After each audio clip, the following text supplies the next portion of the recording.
마가복음 7장 31절에서 37절 말씀. 저하고 교독을 하시도록 하겠습니다. 예수께서 다시 두로 지방에서 나와 시돈을 지나고 데가볼리 지방을 통과하여 갈릴리 호수에 이르시매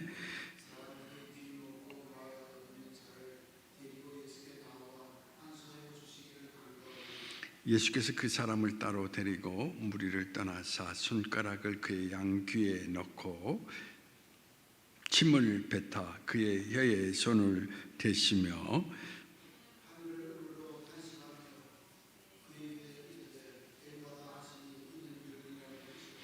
그의 귀가 열리고 혀가 맺힌 것이 곧 풀려 말이 분명하여 졌더라.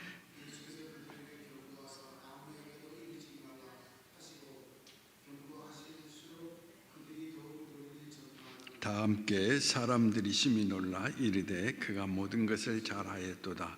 못 듣는 사람도 듣게 하고 말 못하는 사람도 말하게 한다 하니라. 자, 오늘 이 본문 속에 나타나 있는 주인공은 어떤 사람이냐? 귀가 먹고 어눌한 사람이다 라고 이야기를 드릴 수가 있습니다. 어눌한 사람이라고 하는 것은 반벙어리나 말 더듬는 그런 정도의 사람이 아니라는 이야기인 것입니다. 말을 꼭 하고 싶은데 말이 튀어나오지를 않아요. 구사가 되지를 않습니다. 생각을 말로 표현하고 싶은데 말을 할 수 없는 안타까운 처지에 있는 불쌍한 사람이라고 하는 것을 오늘 이 성경 속에서 우리는 찾아볼 수가 있습니다. 그런데 귀먹고 어눌한 사람들의 공통점은 의사소통이 어렵다라는 이야기예요. 자, 소경은 보이지는 않지만 말은 할 수 있습니까? 없습니까? 할 수 있어요. 그죠? 근데 어눌하고 귀먹은 사람은 말도 듣지 못하고 또 어떻습니까? 표현도 할 수가 없기 때문에 전혀 의사소통을 할 수가 없다는 것입니다. 그래서 뭐가 대신 이제 발전한 수화라는 것이죠. 손가락 모양. 그래서 이제 우리가 서로 관계를 맺고 있는 논산 예향교회에 보면은 거기 목사님이 지금 이 성경 가운데 나타나 있는 것처럼 귀머거리고 그리고 말을 하지 못하는, 그죠? 그래서 그분은 회의 때든지 모든 하나의 그 예배 가운데 있을 때 꼭 통역을 데리고 다녀요. 통역을. 그 통역은 정상적인 사람으로서 말을 듣고 그 목사님에게 뭘로 이야기할까요? 수화로 이야기하는 거예요.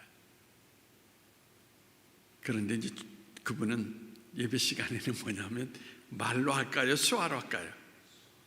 수화로 설교를 하면 거기에 물론 같이 청각장애인들도 있지만은 정상인들도 있지 않습니까? 그때는 또 통역이 그 수화를 통하여서 그 설교 말씀을 전달해 주는 것입니다. 그러니까 일반적으로 보면 30분 예배 설교 말씀 시간이라면 15분 정도 하면 15분은 수화로 또 통역을 해야 되니까 일반적으로 많은 그 불편함이 있음에도 불구하고 지금도 교회를 이루어 나가는 아주 제가 보면은 정말 훌륭한 목사님이 계시다라고 이야기를 드릴 수가 있습니다. 그래서 신앙인의 입장에서 볼 때에는 귀먹고 어눌한 사람의 큰 단점은 정상적인 하나의 그 언어를 가지고 목사가 말씀을 선포할 때 들을 수가 없다라는 이야기인 것입니다. 그 다음에 더 중요한 게 그런 이야기. 다른 사람들은 오늘 우리가 이제 대예배 시간에 뭘 합니까? 찬양도 하고 기도도 하잖아요. 근데 그 사람들에게는 기도할 수 있는 자리도 없고, 찬양할 수 있는 그러한 특별한 은혜도 갖지 못한다라고 하는 거. 이러한 측면 속에서 보면은 신앙의 길을 걸어가고 있지만은 참으로 그 사람들을 바라볼 때에 어떤 사람이냐, 마음이 아플 정도로 어려움이 많은 그러한 사람이라고 이야기를 드릴 수가 있습니다. 오늘 본문에서는 예수님께서 김목과 어눌한 사람을 고치시는 장면을 통하여서 우리가 믿고 있는 예수님이 어떤 분인가라는 것을 나타내주고 있다라는 것입니다. 병자를 고치시는 장면이 다른 장면들과 조금 색다른 모습을 찾아볼 수가 있는데, 자, 여러분들이 보십시오. 31절, 33절 말씀을 한번 보시도록 하겠습니다. 같이 읽어보시도록 하겠습니다. 시작. 예수께서 그 사람을 따로 데리고 무리를 떠나서 손가락을 그의 양귀에 넣고 침을 뱉어 그의 혀에 손을 대시며. 자, 뭐가 다를까요? 일반적으로 보면은 여러분들이 예수님께서는 이 균머거리를 데리고 어디로 가셨다고 그랬습니까? 한적한 곳으로 가서.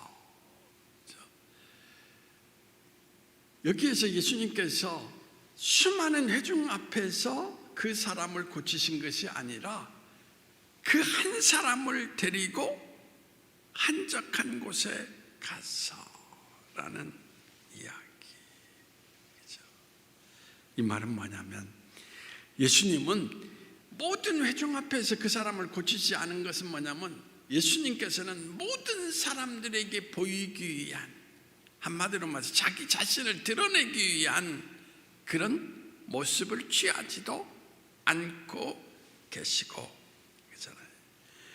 전혀 예수님께서는 뭐냐면 장사 속이 없는 모습을 우리에게 나타내주고 있다는 이야기인 것입니다. 근데 오늘날도 여러분들 신유 집회 하면은 어떻습니까? 거기 가보셨으면 알겠지만은 수많은 사람들이 몰려오지요. 그렇죠? 그 가운데에서 병자를 고치는 그 장면을 사람들에게 보여줌으로써 마치 안수기도를 하는 사람이나 또는 그 집회를 이끌고 가는 하나의 그 목사나 그 사람이 대단한 능력이 있는 것처럼 이야기를 합니다. 그래서 그리고 또 하나 문제점이 있어요. 그리고 거기 모여있는 사람들에게 뭘 하도록 하죠? 집회에 가면 뭘 하도록 하죠?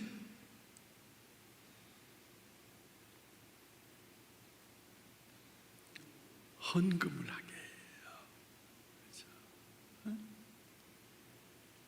그러면서 중요한 것이 뭐냐면은, 그렇잖아요? 그것을 통하여서 자기 자신을 드러내면서 막대한 재물을 취하는 모습을 나타내주고 있는데, 지금 예수님의 모습은 그와 전혀 반대적인 거잖아요. 오히려 그 환자를 데리고 한적한 곳에 가서 1대1로 그렇잖아요. 그 사람을 고치시는 장면을 우리에게 보여주고 있다는 것입니다. 그 성경 속에서 보면은 예수님은 자기 자신을 전혀 드러내려고 하는 의식이 있습니까? 없습니까? 분명히 다른 성경에도 보면 환자를 고치시고 가서 모든 사람들에게 알리라고 했습니까? 알리지 말하지 말라고 했습니까? 알리지 말라. 그렇게 주의를 주시는 거잖아요. 그래서 오늘 이 성경 말씀 가운데에서도 그렇죠? 자, 여러분들이 36절 말씀 한번 보십시다. 같이 읽어보십시다. 시작. 예수께서 그들에게 경고하사 아무에게도 이르지 말라 하시고 경고하실수록 그들이 더욱 널리 전파하니. 근데 예수님은 분명히 알리지 말라, 알리지 말라. 그래서 우리가 이제 모여서 함께 예배를 드립니다. 근데 진정한 신앙이라는 것은 여러분들이 중요한 게 있어요. 함께 모일 때 예배를 드리는 그 모습이 중요한 게 아니에요. 어떤 것입니까? 하나님 앞에 내가 혼자 섰을 때, 그래서 하나님과 1대1의 관계 속에서, 그게 신앙의 진정한 기초라는 것입니다.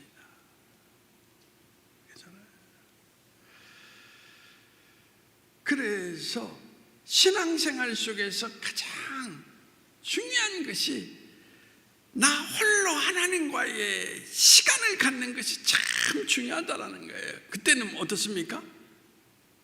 나와 하나님 1대1에서 내 모습이 그대로 진실되게 드러내고 그런 이야기예요. 그래서 여러분들이 오늘 우리가 이제 함께 모여서, 물론 성경적인 이유가 있지, 두세 사람이 모이는 곳에 하나님이 함께 하신다라고 이야기하지만, 근데 여러분들이 보시면 사무엘상에 보면 한나가 여러 사람하고 들어갔습니까? 홀로 들어가서 기도했습니까? 홀로 들어갔어. 함께 모여서 군중의 힘을 통하여서 기도하는 게 아니라 하나님 앞에 자기의 애절한 모습을 그대로 드러내면서 사람을 의식하지 않고 오직 누구만을, 하나님만을 바라보면서 기도했던 그 기도가 하나님 앞에 상달되었다라는 이야기인 것입니다. 그래서 예수님은 지금도 그런 이야기입니다. 여러분 한 사람과 만나기를 원하는 거예요. 그래서 여러분들이 예수님 앞에 홀로, 그렇잖아요, 설 수 있는 시간이 자주 있어야 되는 거예요. 예배당에 꼭 모일 때만 모이는 게 아니라,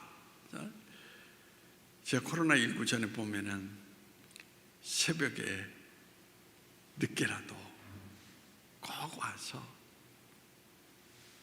저 주일학교 그 실에 겨울에도 무릎을 꿇고 기도하시는 분이 있었어요. 꼭 찾아와서 그분의 모습을 딱 생각하면서, 저분은 진짜 하나님과의 진정한 관계를 맺고 있구나. 그런데 중요한 것은 뭐냐면, 여러 사람이 모이지 않냐면 절대 나타나지 않는 분들도 있어요. 또 보면 그런 분들은 조심해야 된다라는 것이 뭐냐, 그건 사람을 의식하는 그런 하나의 모습들이 너무나 많이 가지고 있기 때문에 자기의 어떻습니까? 진정한 모습이 하나님 앞에 드러낼 수가 없다라는 이야기. 그렇죠? 예수님도 중요한 게 있어요. 뭐냐면 누가복음 5장 16절, 자 한번 보시도록 하겠습니다.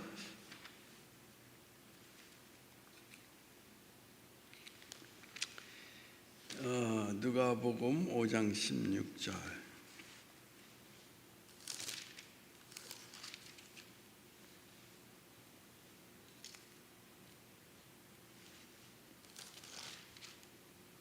자, 같이 읽어보시도록 하겠습니다. 시작. 예수는 물러가서 한적한 곳에서 기도하시니라. 여기서도 그런 이야기 했잖아요. 예수님도 한적한 곳에 가서 홀로 서서 하나님 앞에 기도했다라는 이야기. 이것이 하나님을 향한 한 생명과의 깊은 어떻습니까? 관계를 맺는 그런 하나의 형태가 된다라는 이야기인 것입니다. 그래서 마르틴 루터는 이런 말을 했습니다. 그래서 사람들 앞에서 내가 참으로 바쁩니다. 근데 그분이 그런 이야기를 했어요. 바쁘기 때문에 하나님 앞에 더 열심히 기도해야 됩니다. 여러분 생각해 보십시오. 바쁘면 사람이 바쁜다는 것은 쫓기거든요. 막 일에 쫓겨요. 그렇잖아요. 그러면 제대로 정신을 차릴 수 있습니까? 없습니까? 없어요. 실수하고 놓치는 부분이 많다라는 이야기입니다. 그래서 하나님 앞에 기도하지 아니하면 내 인생을 실패할 수 있다라고 하는 것을 마틴 루터가 지적을 한 거거든요. 우리는 바빠서 기도를 못해요라고 하는데 루터는 아니에요. 바쁘기 때문에 더 기도해야 된다. 그렇지 아니하면 우리 인생은 실패할 수가 있다라는 이야기입니다. 아무튼 오늘 이 성경 말씀 가운데에서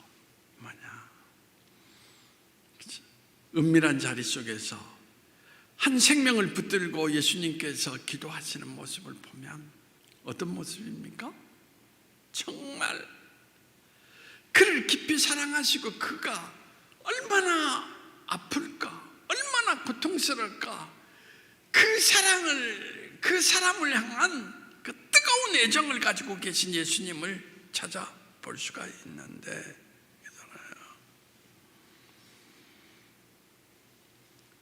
바로 그 모습 속에서 예수님께서 그를 위해서 기도할 때 놀라운 일이 일어났다는 것을 우리에게 나타내주고 있는 것을 찾아볼 수가 있습니다. 그렇죠? 자, 오늘 우리는 33절을 한번, 오늘 본문 33절을 한번 다시 한번 읽어보시도록 하겠습니다. 33절, 자, 같이 읽어보십시다. 시작. 예수께서 그 사람을 따로 데리고 무리를 떠나사 손가락을 그의 양 귀에 넣고 침을 뱉어 그의 혀에 손을 대시며. 여러분들이 보시면은 다른 때하고 오늘 이 예수님께서 이 병자를 고치시는 장면이 같습니까? 다릅니까? 뭐 침을 뱉고, 그렇죠? 어떻게 보면 비위생적인 모습이잖아요. 그렇잖아요. 그런데 중요한 것은 뭐냐면 이런 모습이라는 것은 그렇잖아요. 무엇을 의미하고 있느냐? 자, 여러분 어떻게 생각하실 거예요? 여러분 침을 뱉고 이거 너무 지저분하네. 여러분 그렇게 생각할 수 있을까요? 없을까요? 그래서 이게 뭐 고치는 거야. 불신할 수 있어요. 그러면서 예수님을 거부할 수 있어요. 그런데 예수님이 어떤 모습을 갖고 나타나셔서 행위를 한다 할지라도 이 사람이 요동합니까? 안 합니까? 안 해. 믿음을 가지고 있었다는 것입니다. 그래서 오늘 이 성경 속에서 우리에게 강조하는 것이 뭐냐면 믿음이에요. 이 사람이 내가 예수님을 통해서 고침을 받을 수 있다라는 그 믿음을 가지고 있었다.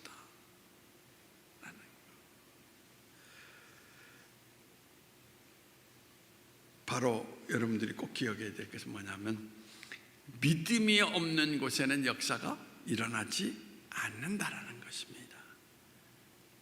그래서 예수님이 또다시 여러분들에게 강조하는 것이 내 믿음이 라는 말씀을 강조하고 있는 것을 찾아볼 수 있다는 것입니다. 그러니까 여러분들이 꼭 그런 생각을 하셔야 돼. 교회 가운데 여러분을 부르시고 세우시고 그리스도의 사람이 되게 하신 것은 여러분들이 꼭 자기 자신을 쳐다보지 말고 하나님이 나를 뜻하시고 계획하심이 있기 때문에 나를 예수 믿게 하시고 예수 믿게 한 나를 통하여서 무엇인가 이 세상 속에서 하나님의 살아계심을 드러내는 놀라운 역사를 나타내기 위해 나를 세우셨다라는 그런 여러분들이 뭘 가져야 됩니까? 믿음을 가져야 된다라는 것입니다. 뭐 늘 자기를 바라보면서 아이고 나는 뭐 지혜도 없고 나는 뭐 힘도 없고 그러지 말라라는 이야기예요. 그건 세상적인 조건이고 가장 중요한 것은 하나님이 나를 세우셨기 때문에 그게 로마서 8장에서 이야기하거든요. 분명히 내가 반드시 이기고 승리할 수 있다는 그 믿음을 가지고 모든 삶을 부딪혀 나갈 수 있는 사람이 되라는 이야기겠습니다. 그래서 분명한 것은 뭐냐면 여러분들이 히브리서 11장 6절 말씀 꼭 한번 읽어보시도록 하겠습니다. 자, 히브리서 11장 6절 말씀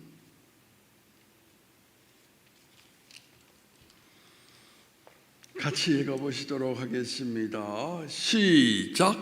믿음이 없이는 하나님을 기쁘시게 하지 못하나니 하나님께 나아가는 자는 반드시 그가 계신 것과 또한 그가 자기를 찾는 자들에게 상 주시는 이심을 믿어야 할지니라. 믿음이 없이는 하나님을 기쁘시게 못한다. 상 주신다라는 것은 나의 인생 가운데 반드시 역사하시는 하나님이다. 믿습니까? 그걸 믿고 가야 된다라는 이야기예요. 그렇죠? 장로님 그렇게 하면 안 된다 이거요. 다 이제 늙어서 나 퇴직하면 나는 끝나는 거 아니야? 나는 뭘 할 수 있을까? 아니, 하나님이 계획하신 나는 반드시 퇴직하면 또 다른 인생의 길이 열려질 것이다. 하나님이 나를 어떻게 목자 되시어서 내 인생을 인도할 것이다. 그런 믿음을 갖고 가야 된다라는 거예요. 그게 예수 믿는 사람의 모습이라는 이야기예요. 그렇잖아요. 그것을 여러분들이 꼭 기억했으면 좋겠고요. 그렇죠? 치료하는 능력은 여러분들이 꼭 기억해야 됩니다. 우리에게 있는 게 아니에요. 누구에게 있느냐? 하나님께 있다라는 거. 그렇죠? 그래서 여러분들이 오늘 또 34절 말씀을 같이 읽어보시도록 하겠습니다. 34절 시작. 하늘을 우러러 탄식하시며 그에게 이르시되 에바다 하시니 이는 열리라는 뜻이라. 예수님께서도 하늘을 우러러 기도하셨다. 그 말은 뭐냐면 이 사람이 낫고 회복하는 것은 어디에 달려있다? 하나님께 달려있다라는 이야기예요. 그렇죠? 그러니까 여러분들 꼭 기억해야 돼. 우리 인생이라는 것은 오늘 이 땅에 달려있는 것이 아니라 하나님께 달려있다라는 거예요. 그래서 요한계시록에서 분명히 하나님이 닫으시면 열 자가 없고 열면 어떻게 한다? 닫을 자가 없다. 그게 믿음이야. 그게 세상이 어찌하든지 간에 하나님이 우리 인생을 담당하시고 가시면 세상이 우리를 어찌할 수 없다라는 거, 그게 로마서 8장 말씀이에요. 그 믿음을 갖고 살아라는 이야기야. 그렇지 않습니까? 그래서 여러분들이 우리는 늘 하나님을 바라봐야 된다. 제가 오늘 긴 이야기 안 해도 좋아요. 근데 야고보서 1장 17절 말씀 한번 찾아보시도록 하겠습니다. 성경을 많이 찾고 여러분들 확신을 가져야 돼. 목사님 말이 아니라 성경 말씀이니까. 자, 히브리서 다음에 야고보서죠. 자, 1장 17절 말씀 같이 읽어보십시다. 시작. 온갖 좋은 은사와 온전한 선물이 다 위로부터 빛들의 아버지께로부터 내려오나니 그는 변함도 없으시고 회전하는 그림자도 없으시니라. 온갖 좋은 것은 어디서 온다? 하늘로부터 온다.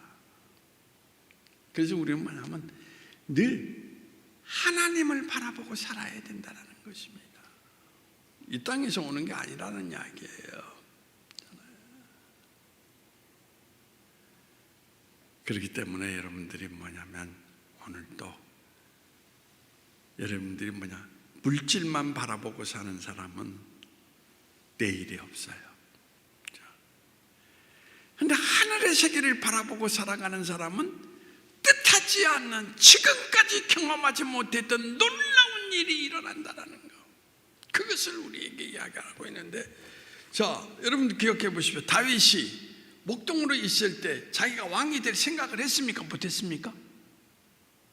못했어요.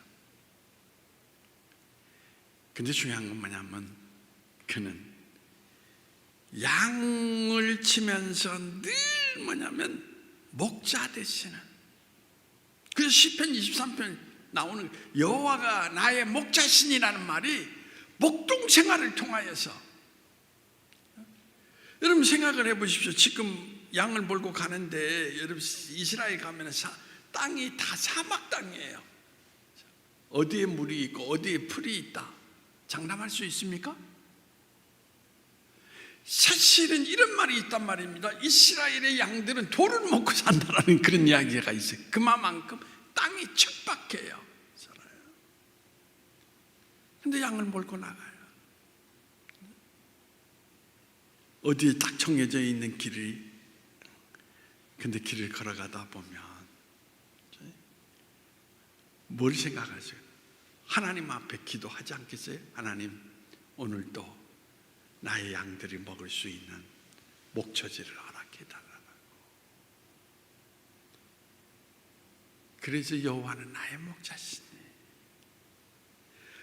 인도하심을 따라 갔더니 거기에 푸른 초장이 있더라. 제가 생각할 때는 여러분들이 하나님이 예비하신 아직 푸른 초장에 이르지 못했어요. 그렇죠? 반드시 그날이 있다라는 이야기예요. 그것을 우리에게 이야기하고 있는데, 한 가지 말씀을 더 찾아보시도록 하겠습니다. 자, 골로새서 3장 1절 말씀. 자, 앞으로 조금만 앞으로 가서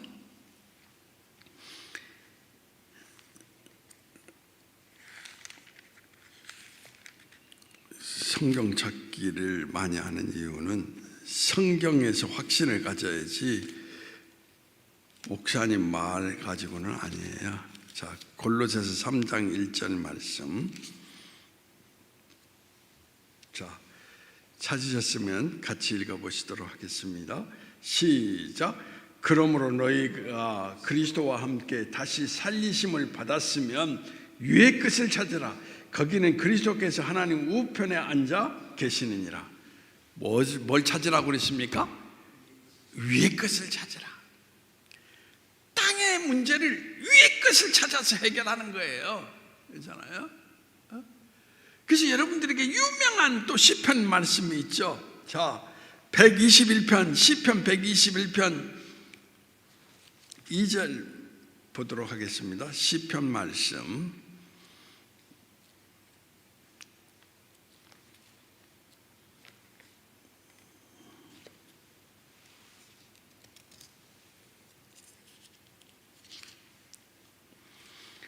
자, 찾으셨으면 121편 1절 2절을 한번 같이 읽어보시도록 하겠습니다. 1절 2절 시작. 내가 산을 향하여 눈을 들리라. 나의 도움이 어디서 올까? 나의 도움은 천지를 지으신 여호와께 서로다. 여러분들 여기서 그렇잖아요. 나의 도움은 누구에게 온다? 천지를 지으신 여호와에게로다. 목사에서 오게 오는 게 아니에요. 남편에게서 오는 게 아니에요. 부인에게서 오는 게 아니에요. 하나님께로부터 온다라는 이야기겠습니다. 철저하게 그잖아요. 하나님을 바라보고 산다라는 거예요. 여러분 생각해 보십시오. 하나님께서 이스라엘 백성들에게 젖과 꿀이 흐르는 땅으로 인도하신다라고 이야기를 했어요. 근데 막상 이스라엘 가보면은 다 헐벗은 산이 모래 사막이에요. 젖과 꿀이 흐를까요?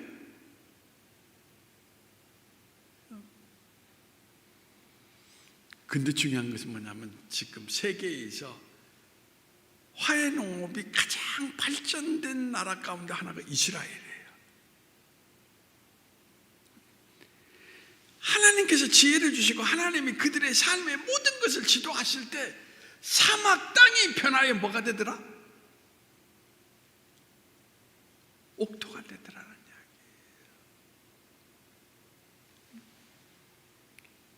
그래서 이스라엘이 선진국 대열 속에 있는 거예요. 세계에서 가장 잘 사는 나라 가운데 한 나라예요. 유태인들이 미국 인구 가운데에서 불과 몇 프로 될까요? 3%도 안 돼요. 근데 미국의 경제 모든 걸 다 쥐고 흔드는 사람이 유태인들이에요. 그래서 유명한 재벌가나 유명한 정치가는 유대인들이 많이 자리를 잡고 있다는 것입니다. 그래서 미국이 유태인은 이스라엘은 절대적으로 여러분들이 보십시오. 좋은 관계를 맺으려고 하지 절대 이스라엘을 업신여기거나 홀대하거나 그런 일이 절대 없어요. 대통령조차도 유태인이 정한 날이 딱 되면은 기념, 쉽게 얘기해서 미국의 유태인 날, 그럼 대통령이 찾아가서 축사를 할 정도예요.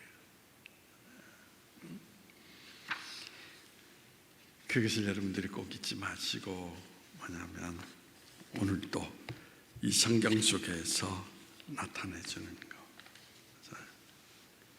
하나님이 모든 삶의 역사의 주인이시다. 그래서 뭐 시간이 이제 자꾸만 지나가는데 여러분들이 다 안내해도 신명기서 한번 찾아보도록 하겠습니다. 신명기 11장 10절에서 11절.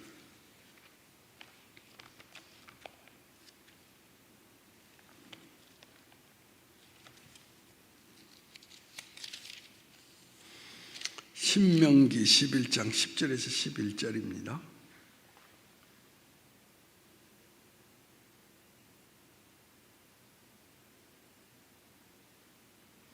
자, 같이 읽어보시도록 하겠습니다. 내가 들어가 차지하려고 하는 땅은 내가 나온 애굽 땅과 같지 아니하니 거기에서는 너희가 파종한 후에 발로 물대기를 채소밭같이 댐과 같이 하였거니와 너희가 건너가서 차지할 땅은 산과 골짜기가 있어서 하늘에서 내리는 비를 흡수하는 땅이요. 무슨 말인지 이해가 되세요? 애굽 땅은 나일 강가에 있어서 늘 사실은 비료를 주지 않아도 거긴 비가 한번 오면 다시 모든 영양분이 흡수돼서, 그렇잖아요. 농사를 짓기에 가장 적합한 땅이었다는 것입니다. 근데 하나님이 인도하시는 땅은 지금 어떤 땅인데 그런 땅이 아니라는 거예요. 산과. 근데 하늘에서 비를 내린다고 얘기했잖아요. 이 말하면 하늘에서 하나님이 그 땅에 어떻습니까? 역사하실 때에 그곳이 젖과 꿀이 흐르는 땅으로 변화된다는 것입니다. 그러니까 여러분 인생도 마찬가지예요. 여러분 인생에 하나님의 역사하심은 지금 척박한 것 같지만, 지금 살아가기 막막한 것 같지만 그곳이 어떻게 된다? 하나님이 역사하시면 젖과 꿀이 흐르는 인생이 된다는 것을 오늘 이 성경 속에서 우리에게 나타내주고 있다는 것입니다. 그래서 더 이상 이야기하지 않아도 예수님이 그래서 하늘을 우러러 탄식하시며, 탄식한다라는 말이 무슨 말인지 아십니까? 예를 든다면 김학필 장로님이 지금 너무 어려워요. 그 장로님의 모습을 보면서 내가 그 아픔을 가지고 하나님 앞에 가서, 하나님, 그 탄식이에요. 너무 김학필 장로가 힘들어요. 너무 불쌍해요.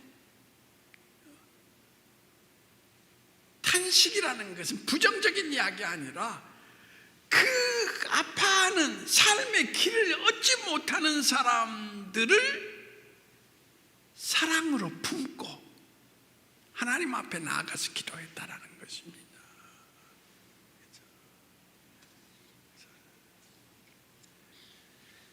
예수님께서 그를 불쌍히 여기시면서 그의 아픔을 껴안고 하나님 앞에 기도하면서 에바다 열리라 했더니 하나님께서 그걸 열어주시더라.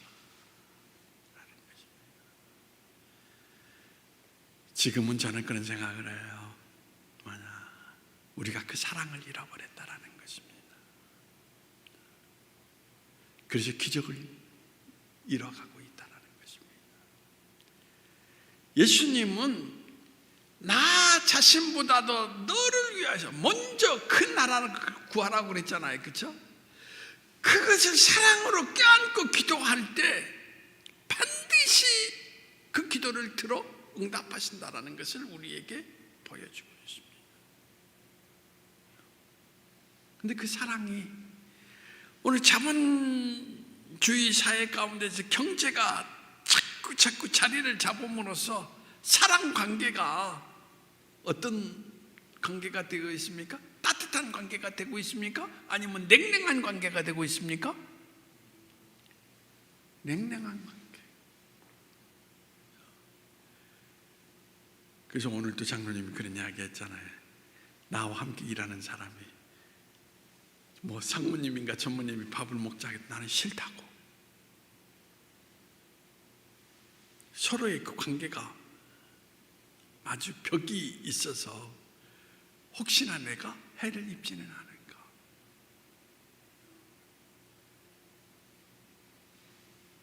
그러니까 여러분들이 꼭 기억해야 할 예수님이 우리에게 가르쳐 사랑으로 품고 기도해라. 그리하면 하나님께서 에바다 열어주신다. 열리지어다. 연다. 우리 교회 공동체가 서로 사랑으로 서로의 형제의 아픔을 껴안고 기도할 때에 저는 확신합니다. 이 교회 안에 있는 모든 사람들의 문제가 하늘로부터 오는 은혜 가운데 열려지는 역사함 속에서 이 교회는 언제나 어떻습니까? 하나님 나라의 풍성한 기쁨을 맛볼 수 있는 그런 역사가 일어날 줄 믿습니다. 그래서 뭐 여러분들이 사랑도 없는데 에바다 열려라 뭐 그런 뭐 사람들 많아요. 뭐 귀신을 죽지 않는 나가라 뭐 그쵸? 뭐 됩니까? 안 돼요. 사랑으로 껴안고 하나님을 바라보면 열린다. 그게 오늘 결론입니다. 그렇죠? 바로 그런 모습 가운데 오늘 우리 공동체가 하나됨의 모습을 나타내기를 원합니다. 자, 기도하시겠습니다. 하나님, 우리 인생의 모든 삶은 하늘로부터 온다라는 거. 주님, 땅에 젖어 살아가지 않게 하시고 예수님처럼 하늘을 우러러 바라볼 수 있는 모습으로 늘 사랑 안에서 기도할 수 있는 저희가 되게 하여 주심으로 말미암아 우리의 삶의 목자 되시는 예수님께서 우리 각 사람마다 하늘의 은혜 가운데 에바다 열리지어다라고 하시는 놀라운 하나님의 역사로 날마다 우리 성도들의 삶을 일으켜 나갈 수 있는 그러한 역사가 일어날 수 있도록 주님께서 우리를 주장하시고 인도해 주시기를 원하오며 나사렛 예수님의 이름으로 기도하옵나이다. 아멘. 자, 409